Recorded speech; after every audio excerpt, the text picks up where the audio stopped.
welcome to the last day for our GIS training. It's lovely to see all of you who are keeping in there right till the bitter end.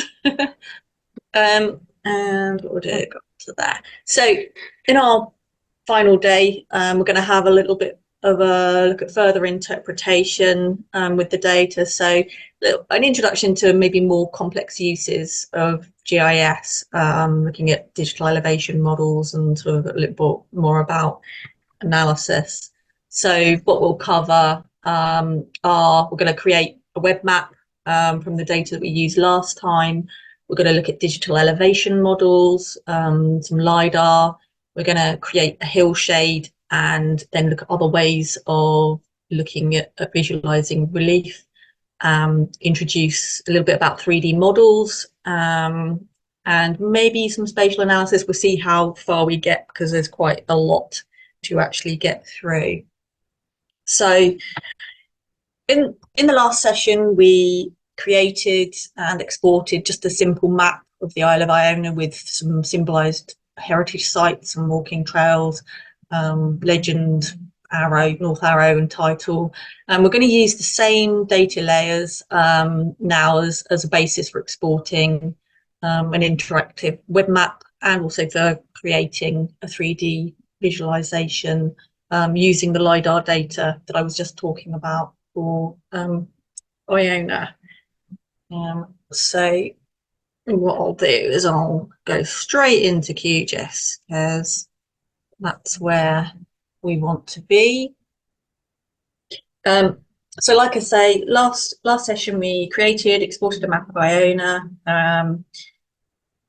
and we learned how to import our vector data, shape files and KMZs and CSV files, and how to actually create and digitize our own vector data, and how to change its symbology as well. So in this fourth and final session, we'll use this same data and basically the same map to produce more interactive and possibly sophisticated representations of our layers of information. And remember, I've provided a folder on Google Drive with all the data required here so that you can follow this and do it yourself or apply it to your own information if you wish. And that also now contains the 25 centimeter LiDAR for Iona as individual raster files, but also a mosaic file, so you don't have to, if you don't want to, deal with all the individual little tiles as well. And I've also put on the document that I've uploaded all the original sources for that data. So first off, we're going to look at creating our interactive web map. We're going to make a web map with our own open source data, QGIS, and a specific plugin called QGIS to Web. We've already created our own Iona heritage map, and I'm sure actually you can see that it looks a little different here. So we've opened our project from last time, but like I said, as you can see, I've changed some of the symbology, added some extra layers. This is just to make our final web map a little bit more interactive and informative. And I've also changed, if you remember from last time about the CRS, so the coordinate reference system, so clicking down in that right-hand corner, that brings it up.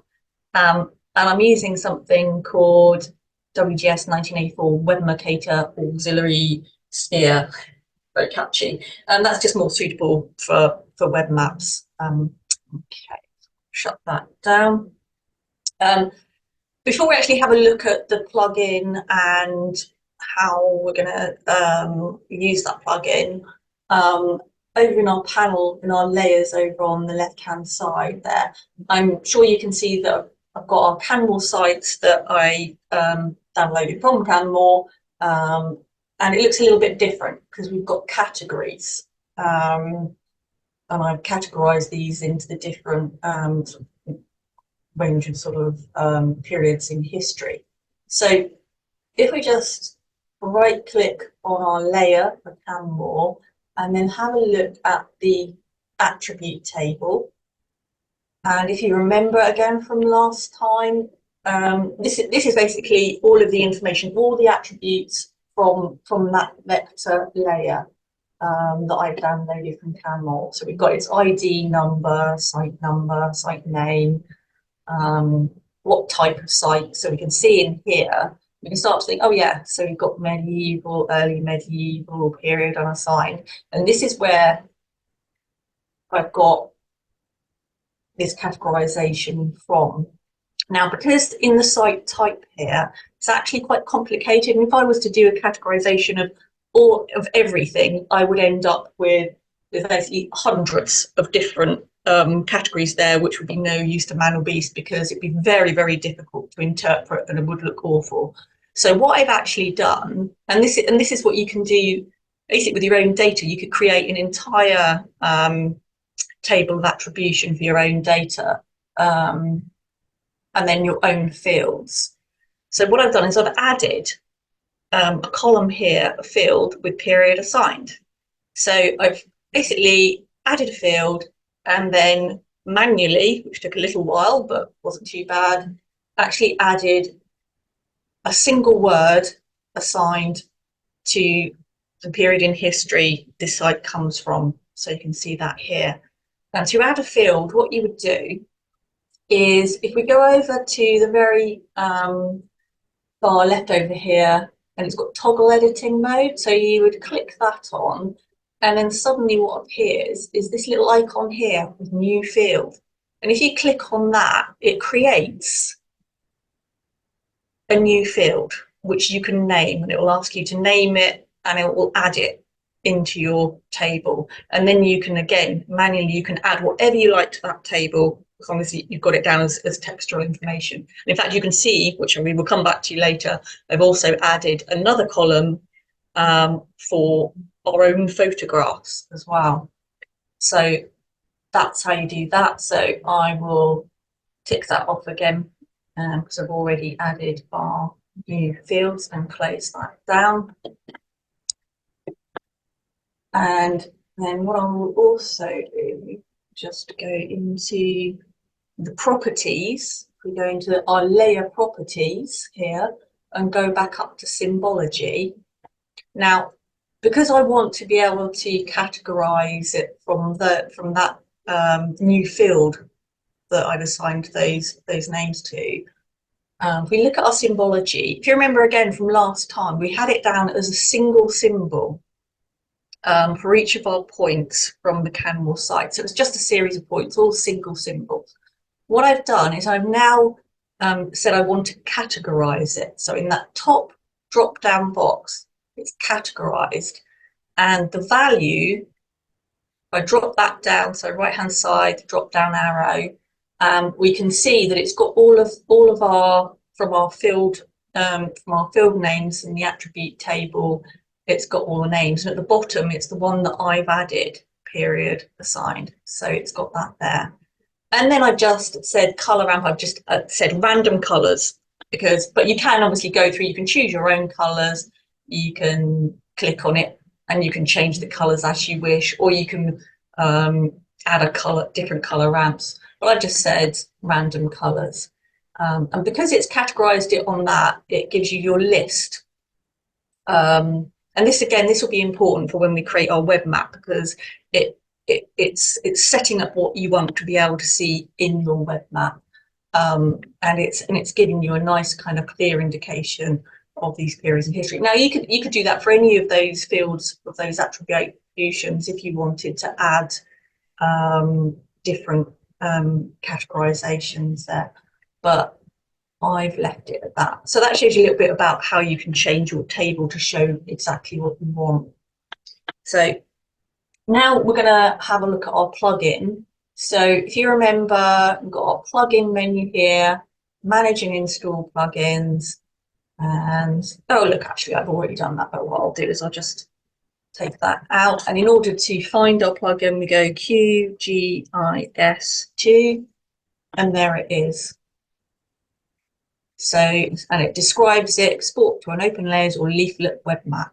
And again, if you can remember, it's a long time ago, back to our first discussion of the kind of things that you can do with QGIS, I did mention the leaflet as a software that you can actually download, which is for creating web maps.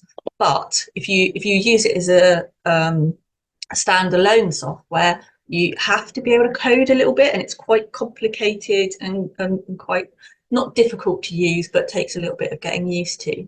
But what QGIS does is it simplifies it and allows you to use this plugin so that you don't have to do any coding. It's kind of all the difficult bits are done for you, which makes it a lot easier. So it's a great little plugin. So we tick it on, and on yours you'd have install plugin. You would click that and then close. And I can't see that bit at the top there. So where would we find that? We would find it under web, and then QGIS to web, and create web map. So if I tick on that, then I'll just open that up again, and a new window opens. So this is our export to web map window. And you can down here, you can see that I've already ticked on leaflet. There is another open source version that you can use called Open Layers, which again you'll see on sometimes when you go to a web map online, it will have Open Layers at the bottom. But I like the way that leaflet shows things. What I'm just going to do is I'm going to just say update preview. So this button is your friend because you can update what you're doing as you're going along. But oh, look, how exciting is that? You've got a little preview window of what your web map is going to look like before you actually then publish it. See if I can get into the right bit. Yeah. So this panel here on the left-hand side with so we've got layers and groups, appearance, export settings. My first suggestion would be when you open this up, there's this little tab at the end called a wiki. It's a wiki page. Basically, it's instructions. So, and it's got some really clear, great instructions with screenshots for how you use this particular plugin, and it is really good. And it goes through all the steps for installation, how you use it, and how you set up in your QGIS project as well. Just everything, how you set your layers, how you set up the different, what they call the widgets, hide fields, and how you add photos. It's all in there. So if there's anything that I forget to cover or don't cover, or you want to know about, that page, that little tab is really useful as a first port of call. But what I'll do now is go back to our layers and groups, and you can see here that basically this reflects what we've got in our layers panel in our project. So we've got our scheduled monuments, CanWall sites, our trails, and then these are ticked on so that they're actually showing in our preview there. I'm just going to go back into our project for the moment and have a look at properties of our project, and then just go to general. And this is where you can just make sure, so if you haven't given your project a title, I've given it the title of Iona Heritage Map, and you can see up here, up on the left hand side, that's what it's called it. And also this is where you can save your paths as well. I've saved it to relative here.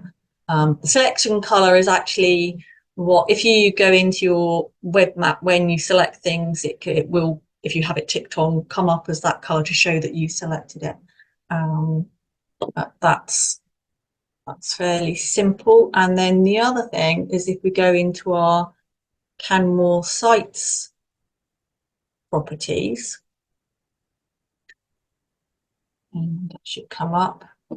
And if you go down the left hand side, so we're getting used to this layer properties form, and we've looked at our symbology and all this sort of thing. But if we come down to our attributes form, this again reflects what's in our attribute table.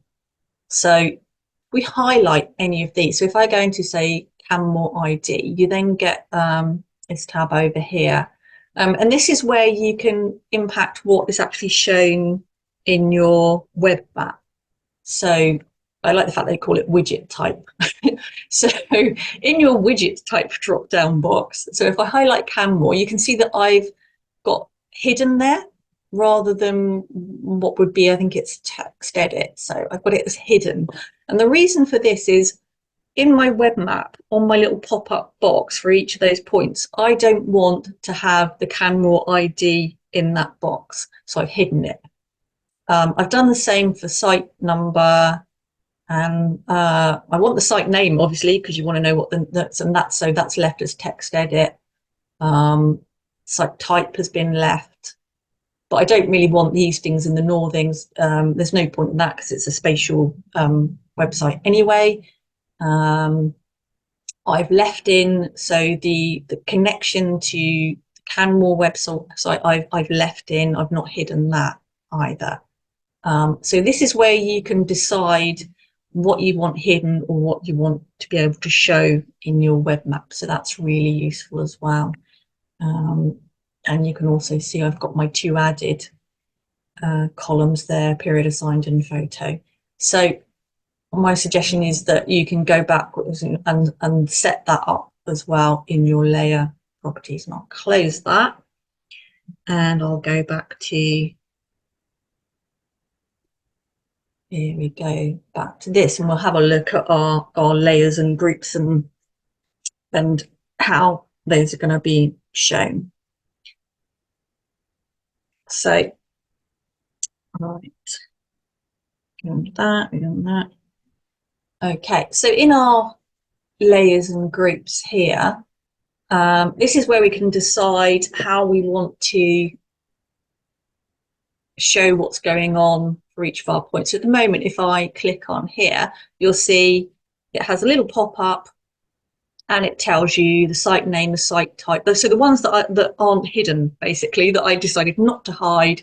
So I wanted you to know what the site name is, the type, parish, the URL for the website, and then what the period is that it's been assigned. In fact, there's lots of unassigned ones. So over here, if I do it, let's do it for Canmore sites. If I tick off that pop-ups layer there and then go update preview, we'll find nothing. Oh no, that one does. Well, it's not showing, basically it's not showing the information that I've set up in my pop-ups layer, so the title and the different things that I want to be shown. So we'll tick that back on again, close that, update preview, and now the information that I want to be shown is showing in my pop-up. So that's what that box does. So again, I'm not interested. So I want it for my Canmore sites and I want it for the scheduled monuments. I don't want particularly to have pop-ups for the trails or boundary. Certainly not OSM or for any of those. So I don't need that. Now, and then in these right-hand boxes here, the drop-down menu, this is how you want it labeled. So you could have it with no label, or like I've chosen to do with what they call an inline label, which is visible with the data, which is basically, so you've got a label in line with your name or the type, which again makes it look quite neat and informative. And you can see that I've changed that for all the ones that I want to have an inline label, and then these down here don't need a label at all. So go down there. So our next box is what we call appearance. So, and this again is how our web map actually looks within that preview. So it's asked do I want to add an abstract? I've said, yes, I do want to add an abstract in the lower right. So if I come down to the lower right of my preview window, and you can see here, I click on here, and it's got an abstract. And basically I've said, oh, the map shows point features of records, archaeological sites, buildings, industry and maritime heritage, downloaded from Campbell National Record, the historic environment, and scheduled monument features downloaded from. So it's basically, I've said where my data comes from in that. And you can set up that abstract by going back into your project, into your Canmore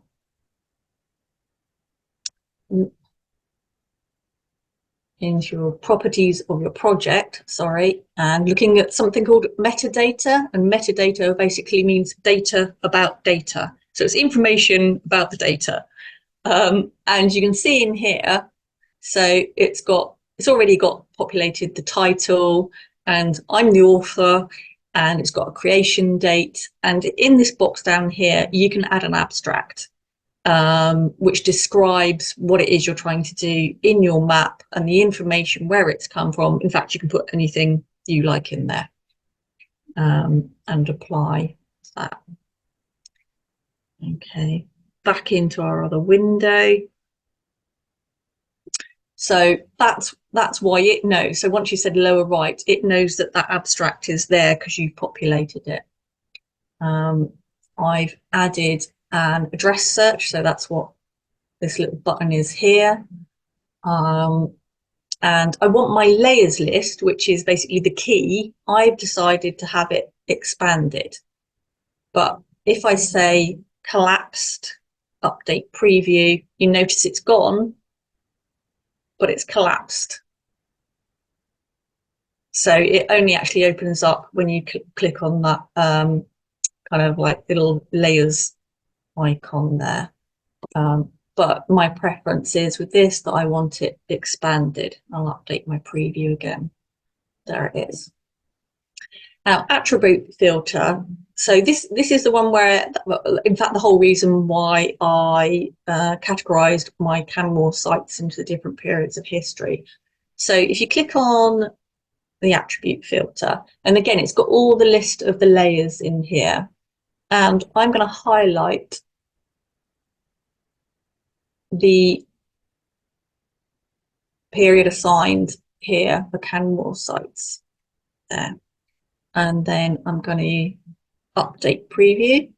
And you notice that over on the right hand side here, you've got this little box and it's got my categories in.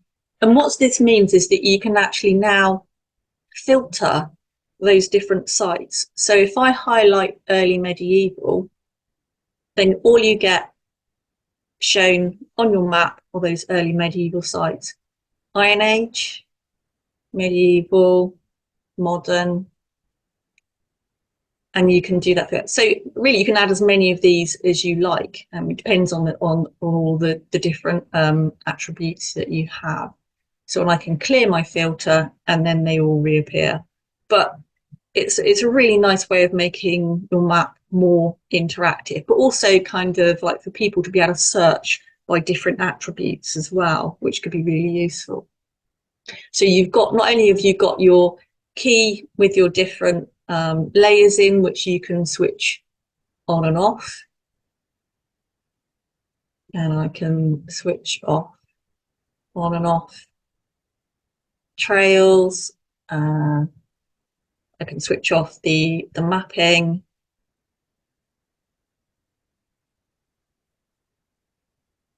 But I also have my attribute filter as well. So it's starting to be far more interactive than our little 2D map we made last time. We could put in a measure tool. I've chosen not to, but you can. Let's say metric, update preview, and then you get a little measure distance and areas, create a new measurement to there, and it will give you a distance. So 2,313 meters from there to there. So if you want to do that, I'm saying at this time, no, I don't want to. And we'll update that again. So got that. I've chosen template full screen, extent, just a canvas extent. We can change how our icons and that look. I've chosen just leave it because it's quite nice and simple with white background. So that's fine. So let me think, the only other thing that I want to show at the moment. Right, yes. So going back to, remember I added another, in our table, another column for photographs. So if I go back to my Canmore sites and my attribute table, there we go. I added a column for my photographs, and you can see I've only added one this time around to show as an example. And I've got the pathway here. So when I went into edit mode, in this column, I copy and pasted from the folder where I kept this photograph, the exact pathway to that.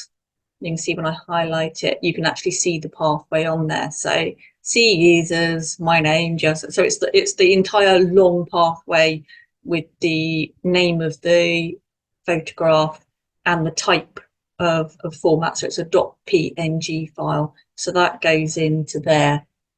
And again, if I go back into properties,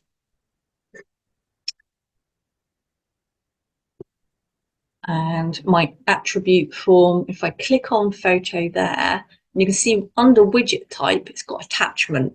So because I've changed that to attachment, it will know that photo's there. And it's the absolute path. So it's that long pathway to that photo. And apply and OK. So again, if I go back to my preview window for my export to web, because I just happen to know, luckily, which particular little point that's on, and I click on there, and there you go.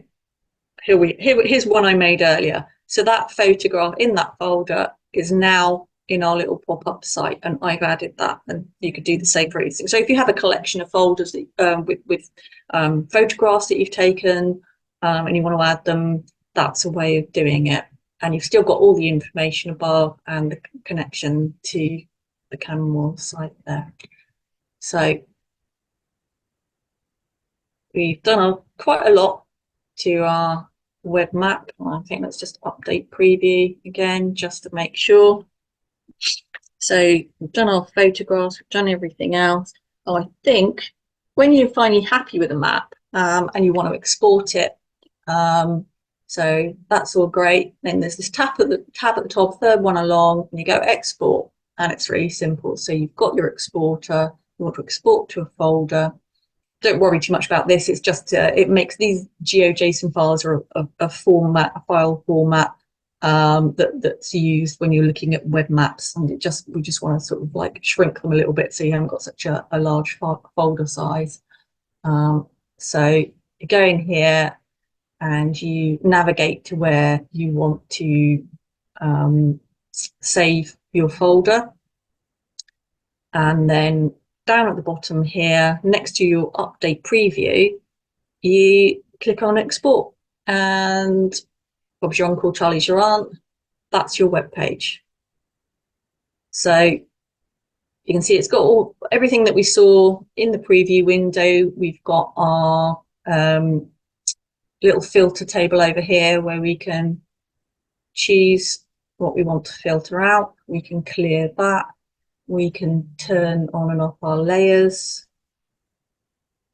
So we've got imagery, we've got an old map, we've got our pathways, we've got our information down here in search. Let's search for Iona Abbey. And if I click there, oh look, it's found Iona Abbey. Marvellous. Okay, and that's basically that's opened up in our browser. So if I show you the folder that it's saved to, I think it's that one, yeah. So where are we going? So that's our latest one there. If I click in there, so it packages everything up. So it's got your style sheets, so the CSS that I talked about earlier, and all the data is all packaged up in this kind of like web language. And then that's the actual link to your page that opens in the browser. So if I again click on that, it turns up. So this, of course, you can save it locally, but then you can embed that web page. If you have a website, you can embed it in that. And there are also ways of creating, obviously, I use something called, it's not a very pleasant name, but GitHub, where you can actually upload these and you can just send someone a web address and they can just look at your map and you can share that map. But it's really neat, it's really interactive, definitely kind of more interactive, and you can load more layers than something like Google My Maps. And really kind of it's just all about kind of your imagination as to what you want to create with that and how much time you want to spend doing it. So that's our web map. And what I'm going to go on to now is kind of other ways of visualizing our data that we've got. So onto the LiDAR and the kind of more 3D representation of our information. So what I will do is I'm going to switch over QGIS projects to terrain. So you've heard me talking about hill shades and sort of using our terrain data to create kind of like more impressive kind of like 3D representations of our terrain. So a hillshade it helps in terrain analysis because it represents sort of 3 dimensions of the terrain as if it were illuminated by a light source, and it sort of simulates the effect of sunlight falling on terrain. And that of course helps to highlight its shape and any features because of the angle of the light source and the terrain's elevation. And a hillshade, it's created using something called a digital elevation model, which again is something I've talked about before, or elevation data from a source like LiDAR. If you remember, light detection and ranging. And the document that I've uploaded to Google Drive has got an explanation of the different types of LiDAR, exactly the same as I was talking about earlier, so digital terrain models, surface models, and then those point BLAS files. So it tells you a little bit more about that. And the process involves it sort of calculates the orientation of the terrain surface at each point, and then simulates how the light will interact with it. And you get this kind of resulting grayscale image where brighter areas they'll be represented as higher elevations, and the darker ones are the lower elevations, so the valleys or near to sea level. And it just gives you this kind of nice visual impression of the relief and slope. And they can provide insight into characteristics of terrain and enhance understanding of landform. So what we're going to be doing is using the LiDAR I talked about earlier, 25 centimeter digital terrain model tiles. And I will what I'll do is I'll show you the website that I've downloaded this from. So again, the link's in the document on Google Drive there, so you can see up here. It's remote sensing data.gov.scope, and you can go into the map on the portal, and you can basically do your search visually. So all the areas here in Scotland that you can see are kind of like greyed out. This is areas where over the years this data has been captured, and you can see on the left hand side here all the different phases of LiDAR capture. Some of it's dated. So I've actually put the little box around Iona, and because now it's not greyed out and you can see it's colorized, we can see that the data for Iona is from Historic Environment Scotland 2016. I'm using the digital terrain model. I'm using terrain because that means it's kind of like the bare bones, so it's the surface. So it's not showing like the digital surface model shows, which is the tops of trees and bushes and things. It's showing the actual landform, which is good in the kind of thing that we want to do, particularly sort of archaeological aspects. Also, you can see on the right hand side, it's actually found our data sets for us. So it's basically saying there are 29 tiles that cover Iona here, and you can just put them, each of them, into your basket and go next. And then when you've got 29 in your basket, you just download them, and that can take a little while if you're covering quite a large area. But that's it, it's really as simple as that. And like I say, we can already see there, because we talked about Ling earlier, and there's nothing on Ling. It's not showing up at all. So hopefully in the not too distant future, that will also have a little grey out so that it can download that as well. So again, back to our project. And I'll show you remember in our panels that we use browser to be able to navigate to our data. So it's one of our layer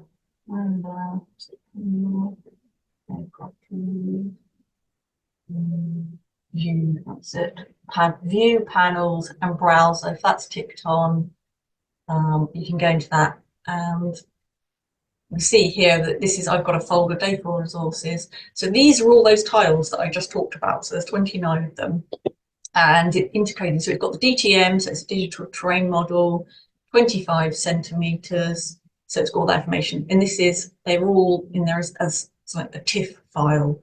So basically it's a geospatial file. And each of these has information on the elevation of the terrain within them.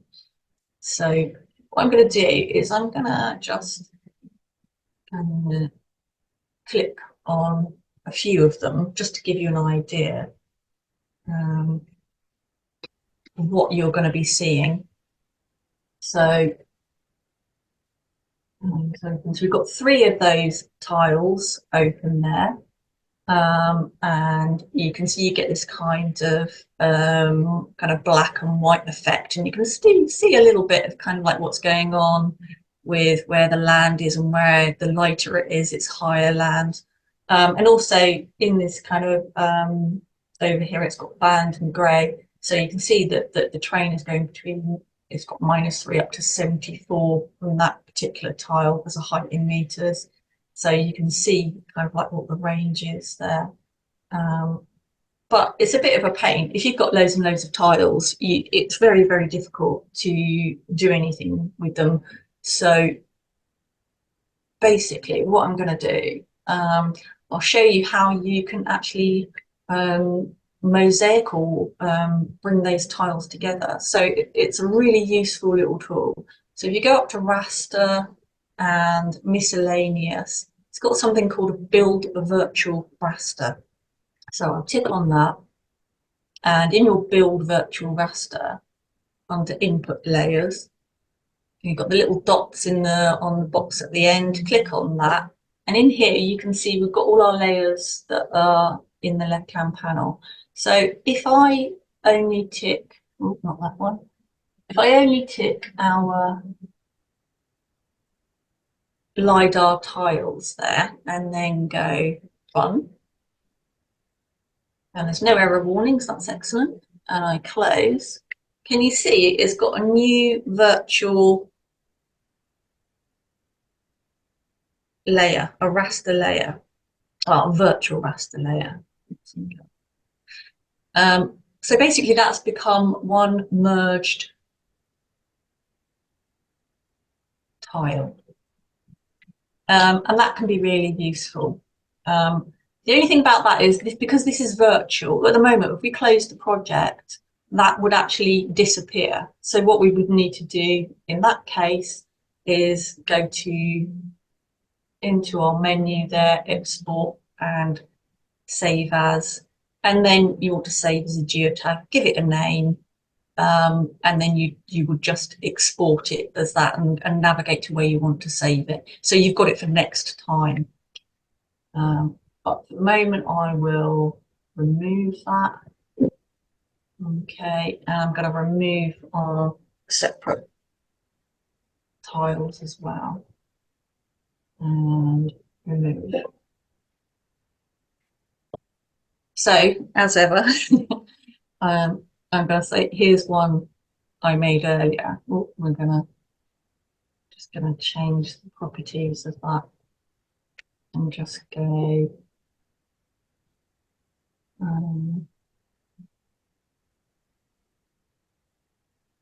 single band grey, just to go from the start to show you. So here we've got the whole coverage there. So I put all the tiles together, mosaic them, and saved it out and called it Iona, and the BNG just stands for British National Grid because this is all done in, that's something I should have said. If I look at my coordinate reference system, this is all done in, because the tiles themselves are in as British National Grid coordinate reference system, I've set the project as British National Grid because this helps with aligning all of our data at this scale. So I did that first off before I added any of these layers. Okay, so this is just our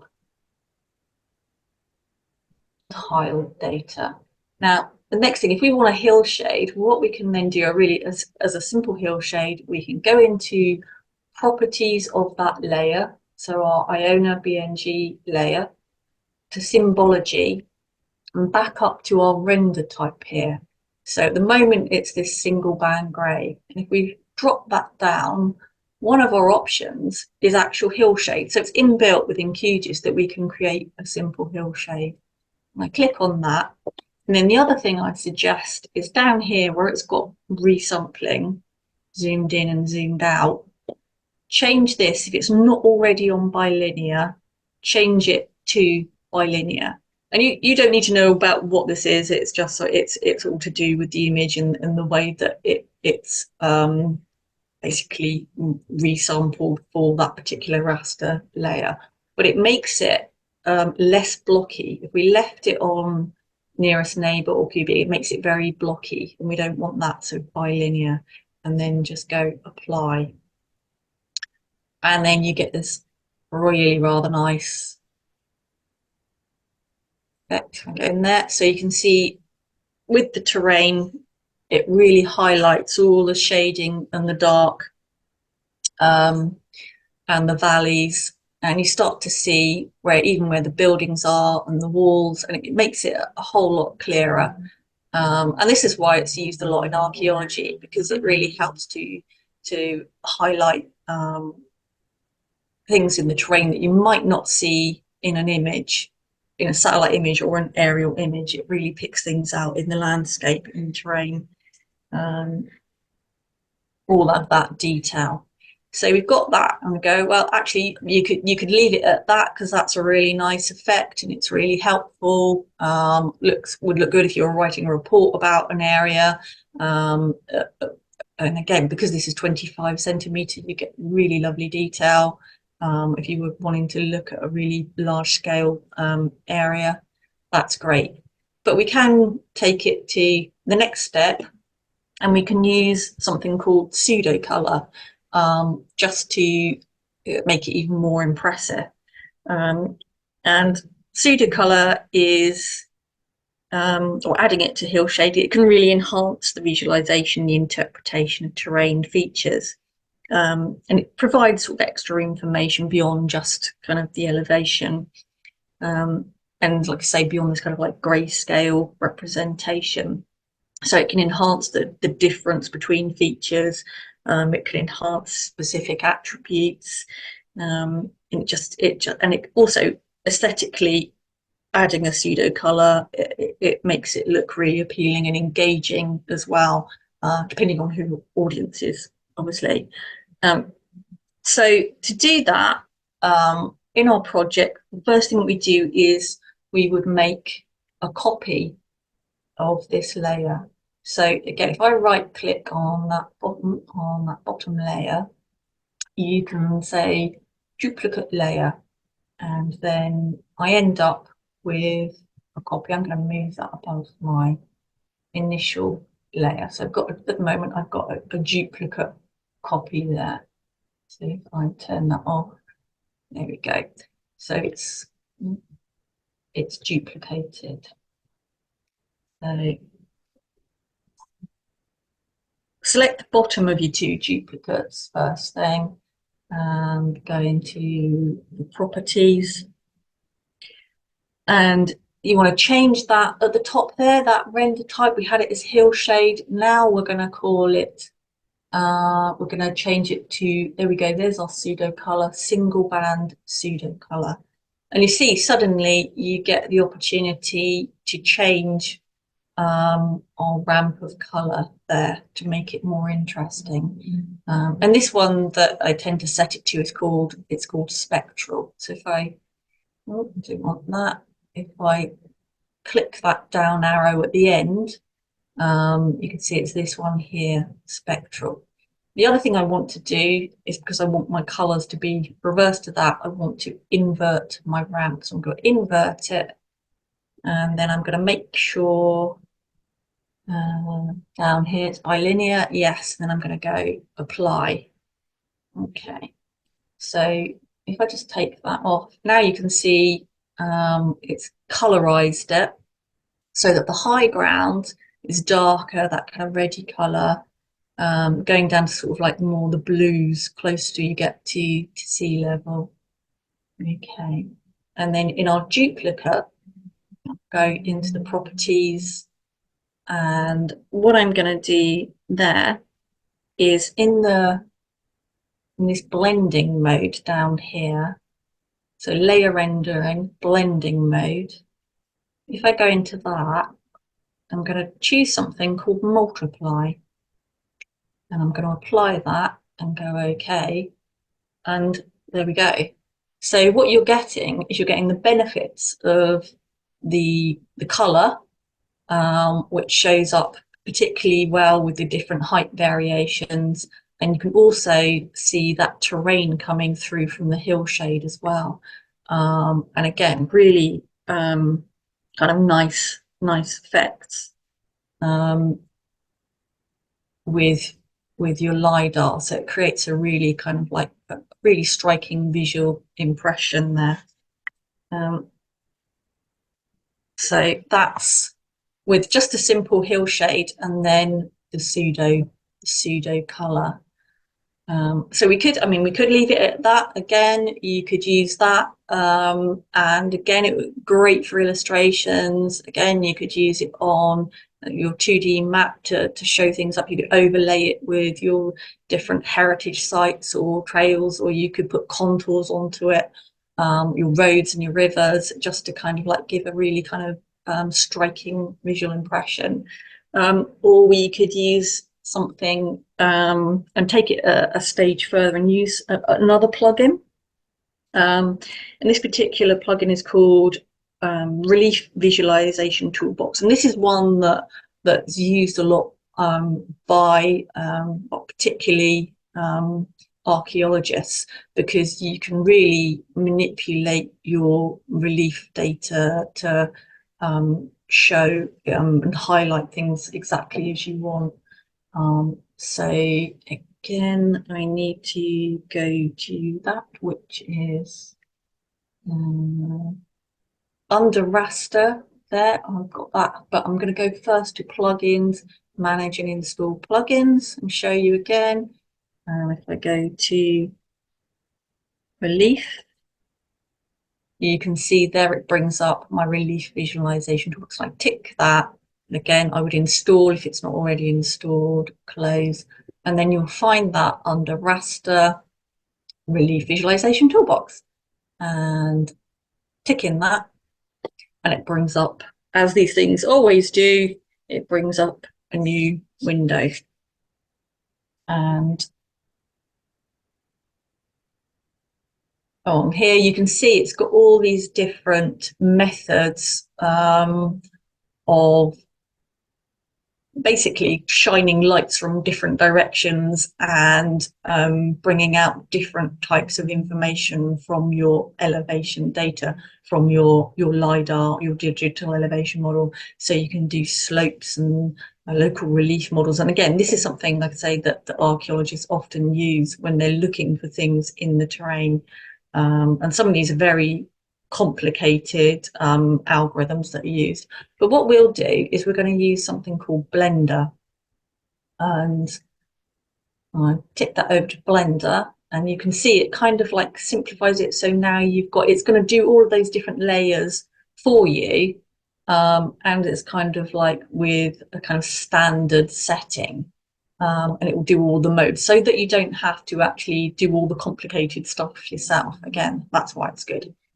And you can add the files that you want to, that you're going to do. So I would do it to my Iona BNG layer, because that's my elevation model. I'm not going to do it because it can actually take quite a long time because it's quite complex.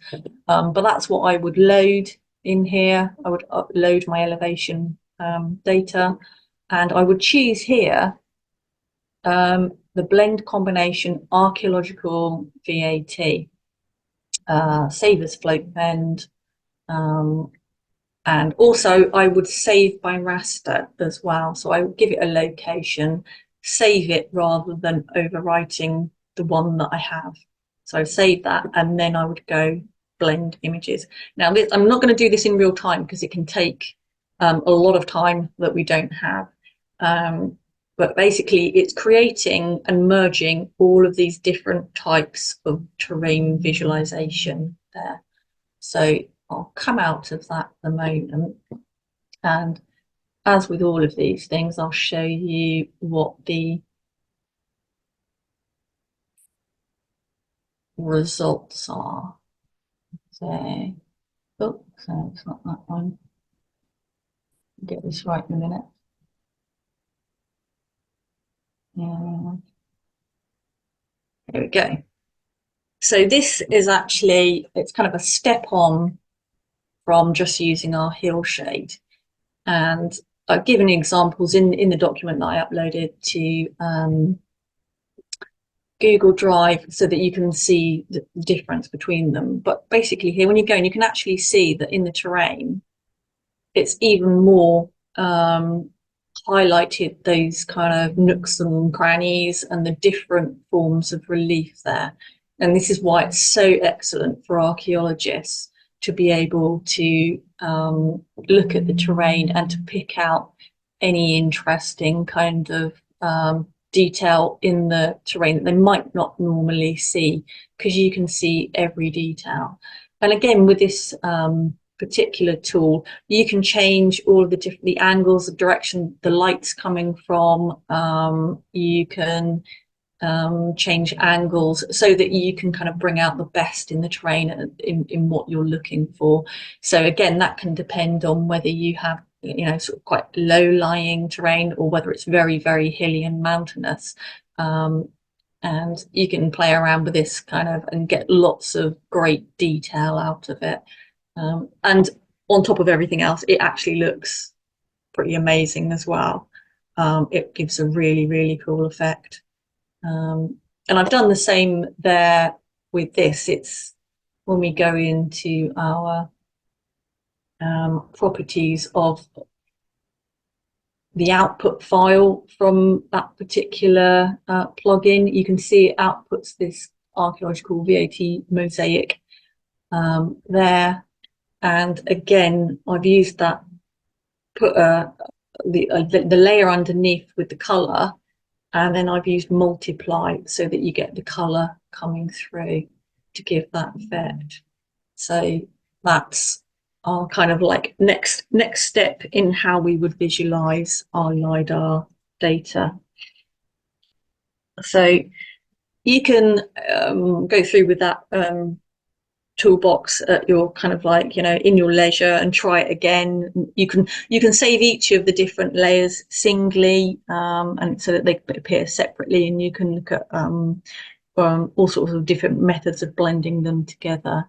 And there's quite a lot of information. If you Google that relief visualization toolbox, there's lots of manuals and information and videos out there on how to use it.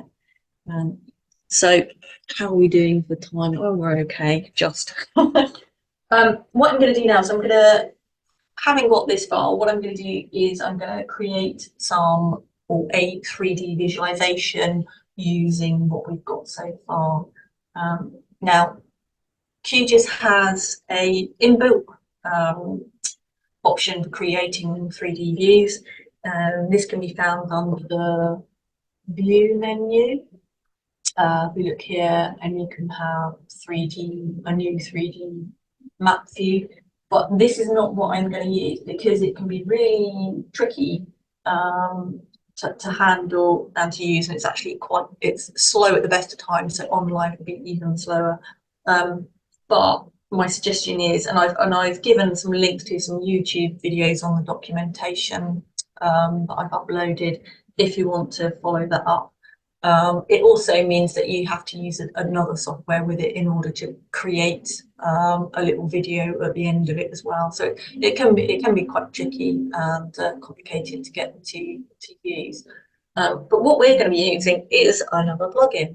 So this time our plugin is called QGIS 23GS. So again, manage and install plugins, and I'm going to go QGIS and 2, and you can see that it's come up there straight away, so it's a 2 as in the number. Same for web on this one.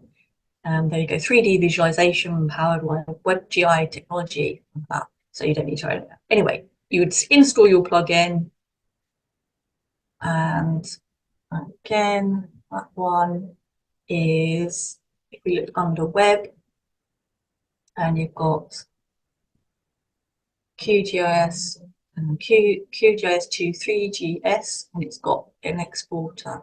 So we will open that. And again, as with all of these things, it opens us a new window. Okay. So we've got, you can see actually down at the bottom here, it already knows that there's some elevation data in here, let's say, so it's trying to actually build it here at the moment. So let's just enlarge that. It might take a little time. So in our layers panel over on the left hand side here, you can see that it's got our it knows which is our elevation data. So it's got the DEM and it's got our mosaic data. It's got our Iona BNG layer underneath. So it knows that that's there. So we're just really waiting on it, kind of like deciding that it's actually going to turn up. So what I might do is, let's see, let's reload, hopefully. It might load up. This is a bit like watching paint dry, so I apologise for this. But what in the meantime we can do is we can have a look at our settings. So if we look at the top here, we have got our scene settings. So we go into our scene settings, and this is where we can decide on what our basically our map is going to look like, our visualization is going to look like. So I've decided, obviously, clearly with this one, it's going to be an exaggeration, just to exaggerate the terrain, of 1.5 meters. I've decided it's going to be of fixed extent, and let's see.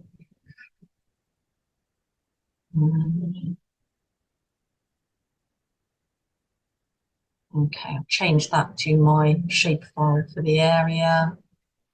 Okay, let's say apply. Okay, maybe that'll help it. Still trying down in the bottom there. I have saved this somewhere, so if it doesn't work online, I can actually show you what it looks like.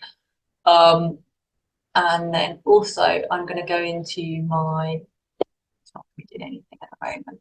This is, oh, there we go. Hello, hallelujah. All right, so we've got something there. And it's quite at the moment. Let's see. So I can go into my layers panel over here again, and then you look at the properties in here. So we want our resampling level to be high. I've clipped my elevation layer to a shapefile, which gives me the outline around the edge, so it's nice and neat and tidy. And under image width here, what you want to do is set it to the highest you can, because then it's really lovely and clear, the resolution. So I've done that, and I'll apply that and OK. And make sure I've done the same with the other one. So let's just do resampling, new layer, same there, and apply. And hopefully it's just updating at the bottom there. Slowly.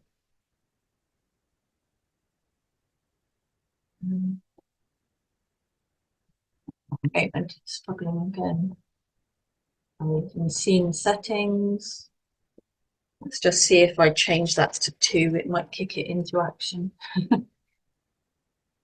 Okay, right. Right, here we go again.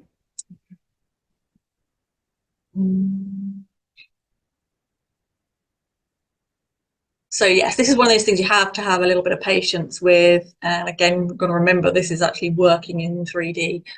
And again, this is going to be created in an HTML file, so it will go into, you'll be able to load it into a web browser. So if you have a website, you can load it onto that, or you can take still scenes of it and show it in 3D as a JPEG as well. Hopefully it's reloading. Now, the other thing that I'll show you over here on the left-hand side, I've also created an animation as well. So you can see it's got the animation panel, and if you highlight that, you've got all these keyframes, which if it does actually appear, I'll be able to show you.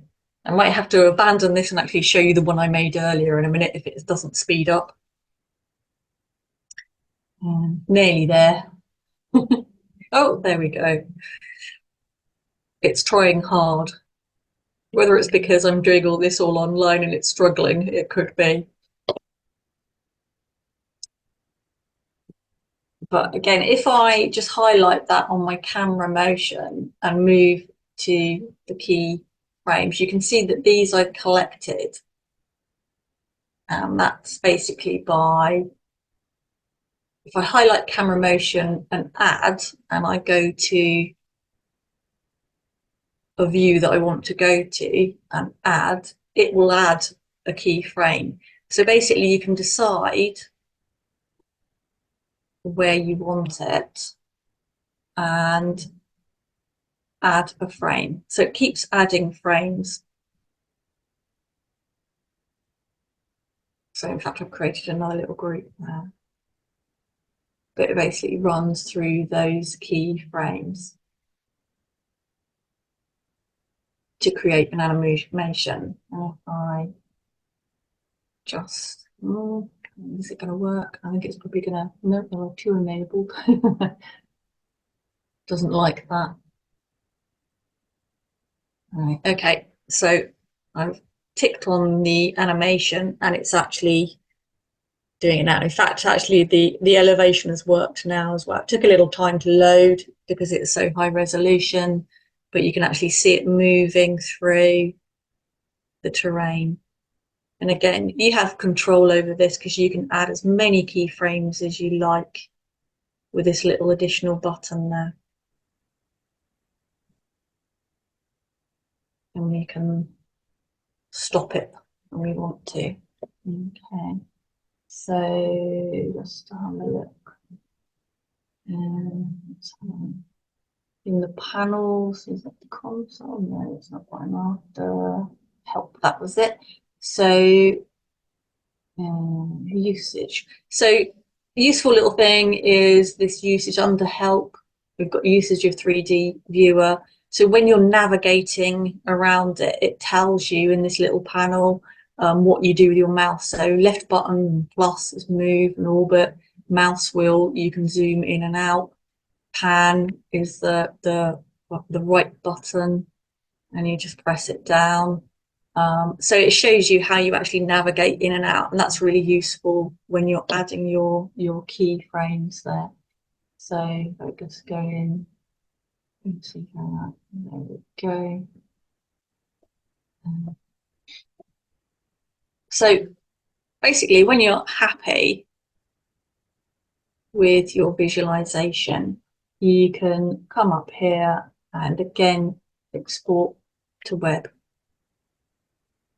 And you tell it where you want to capture it. So I've got visualizations, I said select folder, give it a name and title, tick on the boxes, preserve the current viewpoint and enable the viewer to run locally as well, because you want to be able to start it up from a local folder rather than actually outputting it onto a website.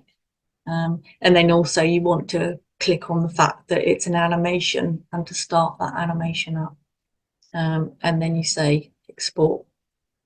It doesn't want me to overwrite. What I'll do is I'll cancel that and I'll say, I'll call it something different. I'll just put a 2 on the end of it and say export. And it will start to build that there. What I'll do is I'll go back to my folder and my visualization folder where it's trying to start, and I will click on that. And this is the one that I made earlier from that same project, and that's what you would see once it's exported. Okay, and you can stop it anytime. I've also given it a title as well there, and there's a little north arrow. And once you get the hang of actually creating these, you can add other layers on top of this. So if you want to have your Canmore point data on, you can actually create those in 3D as well. Again, a little bit tricky, gets a bit of getting used to, but the more you play with it, the better that you get with it. And I'll stop it there. So again, it's a really nice way of using that LiDAR data that, or even any kind of digital elevation model that you have available, but also in conjunction with the sort of colorizing it and using the hill shade just to bring out the best of the terrain. So that again, if you've got this kind of thing on a website, it's great for anybody going to your website because it really makes it stand out, and it can really kind of like highlight the kind of the beauties of the natural environment as well. So if we go back to our, hopefully that's obviously it's started, I think. No, it's still going, so it can take a while to output because remember this is quite a complex scene, so don't worry if it takes quite a long time, because I think it's the end point is worthwhile the wait, I think, probably. And it can also depend on what kind of memory you have on your computer as well, but that's the other point. Okay, so once we've got to that, I think that's probably, oh, again, I was just going to show you in the folder, wasn't I? So yeah, So this is the way that it saves it. Very similar to our web map, you'll have your little HTML link, which you could then directly upload if you have a website. And then it's got these little folders that come with it, which would also have to have either locally with the data that's encompassed within that actual website. Okay. Right, I think we're kind of at the end of that part of it. I could do a little bit more about view shed analysis, but that is all on the web, in the document itself that's been uploaded to Google Drive, because I think we're going to run out of time otherwise. So if I stop sharing and you want to ask any questions, then you can do so now. You're still there. That's a good sign. Thank you so much, Sarah. That was fabulous. Any questions, please? Unmute yourself and just shout.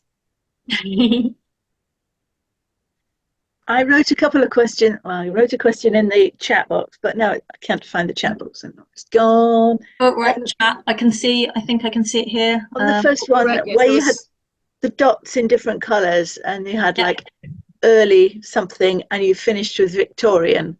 Yeah. So the symbology bit. Yeah. So they were in alphabetical, but it's not a very logical.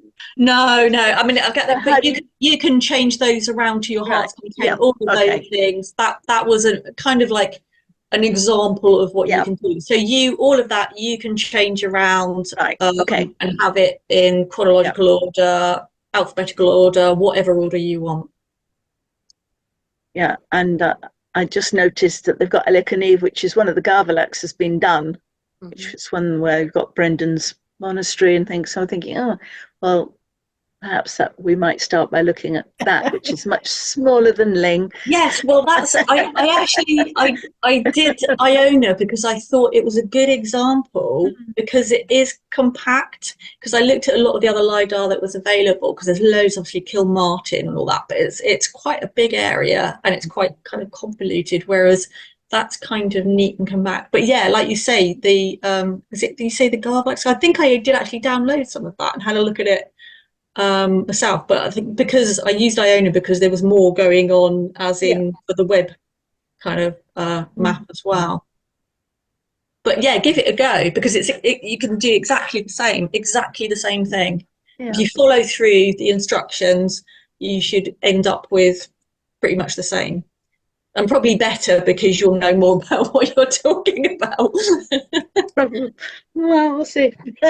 We'll be back to you. Better try. Well, I'm not going anywhere, so questions can be asked. Yeah, if you come, you go, oh, how do I do that, or how do I apply that, or how do I change that? Then yeah, please ask. Thank you. Okay. One of the things we chatted about very early on, Sarah, was introducing the likes of census data and what have you. And I know quite a lot of the people who have joined over the last few weeks have got their own projects and have got their own data sets to be adding. Are these really that simple? With sort of showing what can be seen with the data sets? Is that just very much the key, where the pop-ups come in? Yes, I think so. Yeah, what do you mean? So what you're saying is, I sent you the 1851 census for Ardhatton to play with, so that we could see what that actually. Yeah, I mean, how the interpretation comes out. I ran out of time with that because, I think it's because I needed to understand the data better. And it was kind of, do you know what I mean? It's all right, because when you're looking at your own data all the time and you know exactly, it's quite difficult to interpret someone else's data when you don't kind of know a great deal about it, kind of thing. So it's more something that probably would need to doing maybe together, or to kind of to show exactly what you want to get out of something. Yeah. There's certainly quite a few of us with places that have got genealogical information and because I think the thing census with that is data. because that's a bit of crossover into, because it's historical and because it's like census data, it can get more complicated because you're linking information that wasn't originally spatial, but you've also got a lot of information that's connected to that one point. Yes, I mean it's very much location based. How you then show that all of that information without it being an overload. So it may be that you need to split it down in some ways, otherwise you're kind of defeating what you're trying to do, because it is meant to be doing it this way with kind of, and using this spatial method is meant to make it simpler to understand, not more complicated. So in trying to just, oh look, I'm going to use technology to do this, that and the other, but you don't want to kind of throw the baby out with the bathwater, so to speak, so that you're losing the kind of richness of the data that you might have. Because of course that form that you sent me, of course it had a place, a house, and then you had lots of people in there, and they were all doing different things and different. So it was like, how would you then filter that down to make it applicable to using in a web map in that way? Do you see what I mean? It's kind of yeah. So I think I put use that data. Yeah, for most of us, it's like the Canmore data blurb that knowing that people were there, that you could search for a name or the contents, and knowing who was in the place is what we're interested in. And also with the birth, marriages, records, knowing who was born in a place and when. It's just another it's another way of of being able to illustrate what happened in a place. Yeah, I mean that's very much, I think, I mean for me, because I've not dealt with that kind of data, I would have to go back to how they now deal with, because there's loads of documentation on how you deal with census data, and and you deal with it slightly differently from how I would do things, because I'm coming from a different perspective. So I would have to give that a lot of thought, and probably have to do a bit of training myself before I could fully, I think, help you with that, because I don't want to steer you wrong on how that would be depicted, if you see what I mean. Because I know that they use sort of systems where they link tables and all of this sort of thing, so it's it can be quite complicated. Yeah, I think, Jill, that sounds an extremely sophisticated kind of level of analysis to convert kind of all the contents of even one census and to map that. I mean, I can see how, for example, if you were wanting to trace, particular families and where they moved from one settlement to another, you could do that. But of course, that's then there's an intermediary level of analysis, interrogation of the data. You could certainly do it by, so you'd have location, family, so not individuals, but location, family, and then you could do it as a time series. So you could have it depicted as in this period, between these years, this family, this house, and then another in this period, this family, this house, if you see what I mean. So you can actually do a more a kind of a movement through time, I think, properly. So that works, and I know that people do that, obviously, but that's more a family rather than individual. Or you could do it individuals of a family, but I think if you start to get into all the individuals, you could also do it by type of occupation, for example. Or yes, you could definitely do that. Yeah, which is basically then that's your question of what is it that you want to show. Yes, exactly. I think that's it. You have to be really clear about what you want to show. I think having all of that data, like I say, in a historic table, and there's all this information, but you have to know absolutely what you want out of it. You can't kind of like build something and then try and shoehorn that thing into it. Do you know what I mean? You have to start out with a very clear idea of what you want, I think, And that's Yes. about what I said last time about the design of your, and it doesn't matter whether it's a map or an interactive website or whatever it is. I think you have to have a really clear picture of what you want first. I suppose you could link your basic census data to a place, so you can move around a map and click on a house or click on a settlement, and then that links you into the census data. Yes. That Yes. in fact, there's a bit I discovered the Roy, you know, the military, the Roy. I discovered that the other day. And of course that's been georeferenced. Yeah. And that's fantastic because you've got the names of the old settlements and click on them, and it doesn't give you a lot, but linked to Canmore. And I thought, oh, it's it's like, you know, it's really exploring in a different Well, I mean, that's I mean, with that the map that I just did, that links directly into the Canmore record, so it's still got the direct URL, the link to the website for Canmore for each of those individual points on that web map, in the same way. So you can then go between them and search through your sites, and it will have all of the data that for that site that's available, pictures and all of the reference material there. So you can certainly do it that way. But again, it's what is the intention of your map, and for who is it for? Is it for more academic, or is it a simple map for? Do you know what I mean? It's like, which level is it aimed at? I think, and that's, you have to be really, really clear before you start, I think.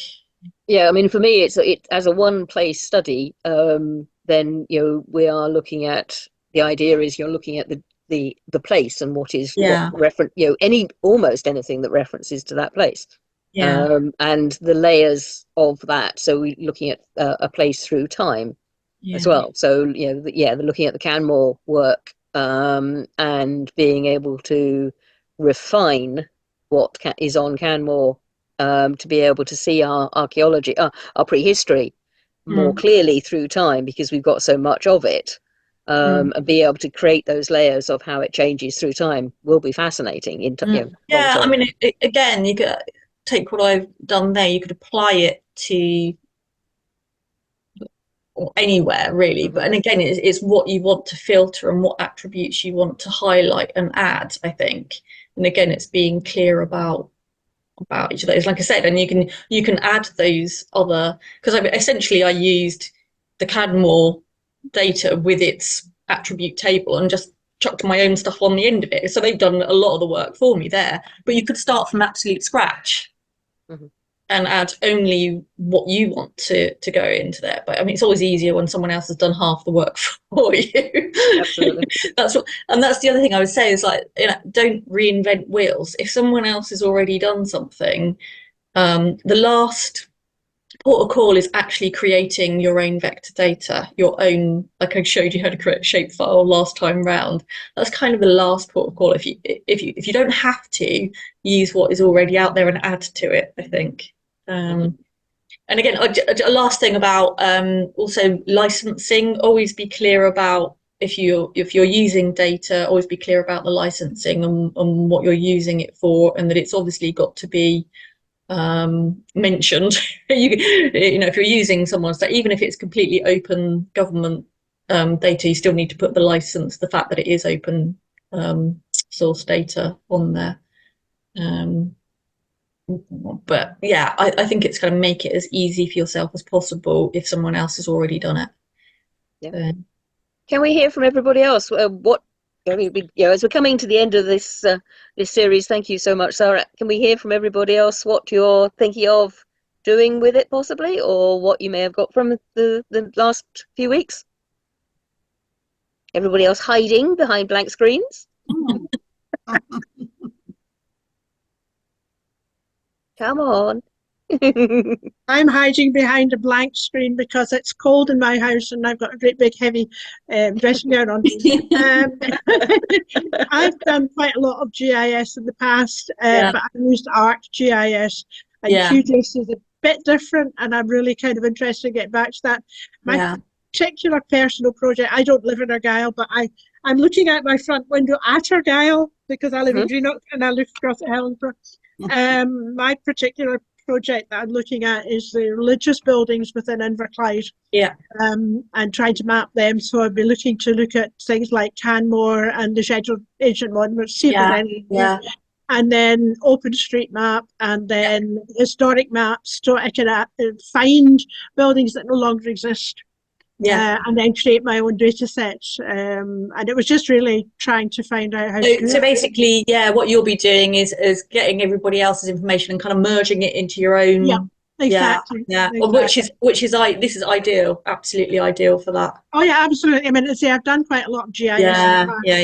It's just now that I'm retired, I don't have access to the proprietary software, so I'm stuck with things like QGIS. So I use both and use it all the time. I mean, if you can see me, because I worked this morning and I was using Arc Pro, and I could not do with Arc Pro something. It was massively frustrating. So I binned it and I opened QGIS and I did it in QGIS because it just wasn't the tool that I knew that was in QGIS could do what I wanted to do. There wasn't anything similar in Arc Pro, so I think that says quite a lot. I'm quite willing to accept that. It's a long while since I used Arc, and I'm just getting into QGIS. I was also quite interested in your stuff about the census, because census analysis was one of the things I did a lot of, but it wasn't historical stuff like the genealogical stuff. And I absolutely agree with you. You have to decide what you want to do with it, because there's so much data. Yeah, there's so much data. I could see a project where you took, say, an island like Iona, and you identified all the properties in the 1861 census, and you could then click on it and see who lived in it. Yes, but you have to decide what your project is. Decide what you want. There's no point in throwing all the data at it, because you would have to get the georeferencing for all the individual properties. And having looked at my own family who came from Colonsay, or part of them did, and the property that they lived in is now ruined. So you would have to actually georeference it individually to get the properties and all the other properties. And I don't know, I presume people know that somebody has actually transcribed all the census data for Colonsay way back to 1841 or something, and it's absolutely brilliant if you're chasing your ancestry. But if you wanted to put it onto a map, you would have a lot of work to do to georeference it, to reference it to the individual properties as they existed at the time of that census. Because a lot of them will be little piles of stones nowadays, not actual properties that still exist. And that's where local knowledge is just so important. Yeah. Anyway, I'll shut up now and let somebody else. No, that was really interesting. Yeah. Any more for any more? No, George? Zoe and I on Ling are intrigued by what George is going to do with it on Seal. You're George Mackenzie. Yeah, he's mute. Yes, that's it. I'm sorry, I've been mute. It would be very interesting indeed. I have to say that I missed out one of the sessions, and although I followed or tried to follow Sarah today, I was realizing that mainly what I need to do is go back and look at that session that she on the recording. Yeah, they follow on from each other. Today looked very impressive, but I'm afraid it was going over my much of it going over my head. I found though, on the whole, this has been very, very useful. What is essential though, and which I haven't really done enough of, is to actually sit down and do it. I mean, I've downloaded QGIS, and I played around a little bit and following what you said in the first first couple of sessions, and that took me so far. Though I found I had to go back again and look at the recording to remind myself what you'd said, and I think that's really the way to make this work. The way to go is what I do. If I'm doing something new, I will look up a video and watch someone doing it, and I will stop it and go back and stop it and go back. And that's whether it's simple, complicated, or anything else. It's a really good way of doing it. Yeah. The Absolutely. recordings are definitely going to stay, and Good. yes, I think we're going to be doing blink, blink, blink, watch, blink, blink, blink, watch, blink, Yeah, blink, blink, watch. And There's a lot of that. definitely look at what else other people are doing out there as well, because there are lots of recordings of people following through very quite specific niche things sometimes, which is actually quite helpful. If you go, I want to be able to do this, and it's some weird little thing, there's always someone that's done it. And very much, yes, and very much use the WhatsApp group. If somebody comes up with a better idea than that, then that's great. We'll move. I just wanted to say to Mary, did you think, was that helpful with the data that you have for Ling with the LiDAR? Do you think that would be useful? Well, I sympathise with George, actually. At the moment, I think it's way over my head. But Zoe and I have said that maybe what we should do is work together, because it means that one person could sit with our laptop with the recordings and the guidance. The other person can have QGIS on, and we just try and work through things. I mean, there are two things that we'd like to try it with. One is that the first year of lockdown, Zoe and I spent a lot of time recording the old boundaries on Ling. Yeah. So we've got a whole pile of grid references and descriptions, and so that we think would be a perfect kind of project to do for this.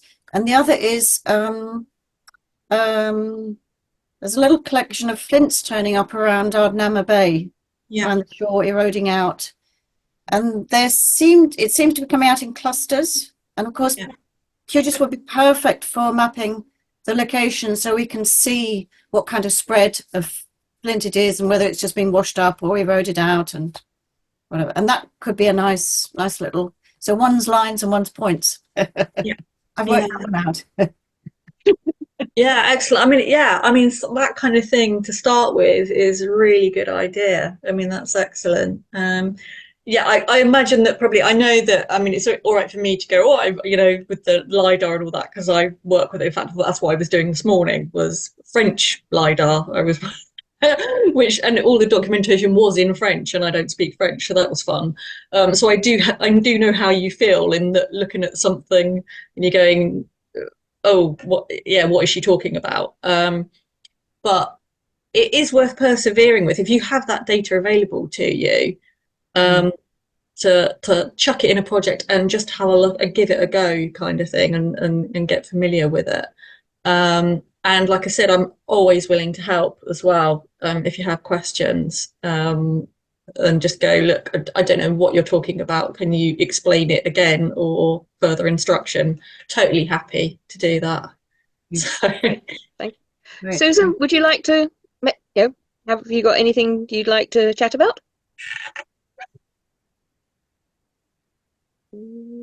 Disappeared. Duncan and Cherry, same again. Hiding. Okay. We won't force you. But thank you very much for being here. Thanks. I mean, it's been great. If I could just ask, if anybody isn't a member of the forum, it would be lovely if you would like to join us. The more the merrier, and the more we can be, show we've been supported for what we've been planning. If there's anybody with ideas, I'll send you a feedback form. But if there's any ideas of future training, because there's Zoe and I are both sort of the organising parties of this, and with our colleagues, we're always keen to know what it is you would like to do. So we've got a good idea of where to go forward. And if you've got any idea, anybody you meet who's to do with GIS, they would be welcome to join us in the WhatsApp in the future. So we build a sort of community of us, of those who are learning and those who've got some expertise. That would be great. So we've got a couple that we met at one of the lawn archaeological meetings that I'll get in touch with, so that we've got more to share the load with Sarah, with helping the rest of us in our thinking. It would be nice to set something up in maybe a few months' time as a kind of like revisit to see how people are getting on, and if they want to, like, almost like a workshop with their actual projects to share and go, how do I do this? How do I do that? Maybe. Yep, that would be fantastic. Yep. So, thank you again, Sarah. Thank you, everybody, for. Just a Yep, quick sorry. one. It asked about the size of the memory download for the 3D map. When I looked at that, so I think there was 2 of those little visualizations, and then that was 183 megabits. Yes. That might challenge our system at the moment. Yes. Oh, is it how? Yeah. All right. Is it like that? Is it? Remember that was 2 of them. So there are ways of kind of like reducing that, and it might be better to start small in a smaller area, one tile, one tile at a time, rather than all the business of mosaicing everything. Maybe a really small area. Yes. We'll give it a go anyway. Thank you, Sarah. Thank you very much for this. It's been great. Thanks, Jill. Yeah. Thank you very much. That's been brilliant. Take care, everybody, and we will catch up with you. Good luck. Take it. Bye-bye. Thank you. Bye-bye.